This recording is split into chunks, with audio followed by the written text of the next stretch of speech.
Another top contender for the Queen of Hearts title is Denmark's Crown Princess Mary, the photogenic wife of the heir to the Danish throne and mother to Prince Christian and Princess Isabella, has helped promote the profile of Denmark's royals, which in turn has boosted tourism in the country's capital of Copenhagen. While she may not quite fit the mould of a Cinderella, Mary's rise from simple Australian country girl to beautiful crown princess does indeed read like a fairy tale. And since marrying her handsome prince and moving into the Fredensborg Palace, she has become the idol of every young girl who dreams of becoming a princess. She began life as plain old Mary Donaldson in the former penal colony of Hobart on the island of Tasmania in 1973. She grew up loving the outdoor life and riding horses. Upon graduating from university, she began a career in advertising in Melbourne. But after her mother died in 1997, she left her job to travel before settling down in Sydney, where she became a real estate agent. She and Prince Frederick first bumped into each other at a bar called the Slip-In during the Sydney 2000 Olympics.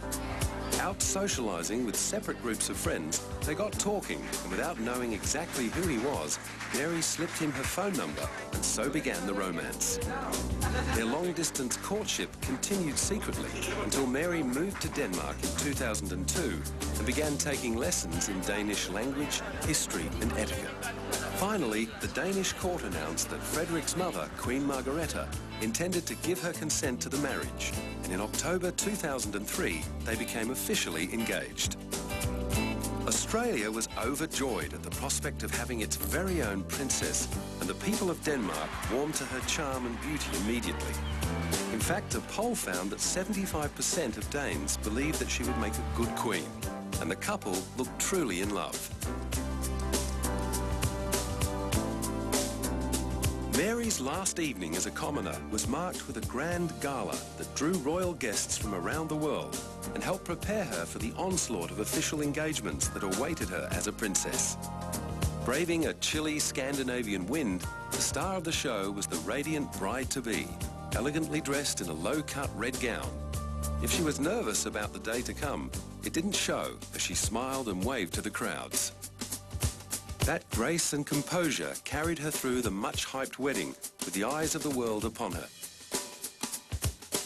In fact, while she stayed calm and collected, it was Frederick who seemed overwhelmed by the emotion of the day as he wiped away a tear.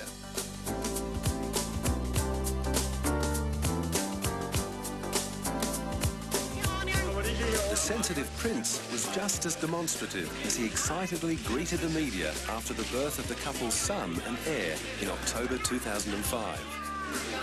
Of course, it's tremendous joy. It's sort of a warmth coming up from deep within. You discover new sides of warmth and love, and just slowly trying to realize what just happened 8 hours ago, a little bit less than 8 hours ago. A few days later, the new Prince Christian made his first public appearance in the arms of his mother, who practiced her Danish. I'm feeling absolutely wonderful. 2 years later, Christian was joined by a baby sister, Isabella Henrietta. Becoming fluent in the Danish language has allowed the princess to involve herself in a raft of local charitable ventures. She's been a leading light in a campaign to improve disadvantaged migrant areas of Copenhagen, as well as becoming involved in a new campaign to raise awareness about skin cancer through the Danish Cancer Society. It's also no surprise to learn that the impeccably dressed Princess Mary is an active patron of Denmark's third highest earning export, the fashion industry. One of the perks of that plum roll is a guaranteed front row seat at all the local fashion events. No doubt it also helps her keep up with the pressure of putting together the perfect haute couture outfit for that next red carpet event.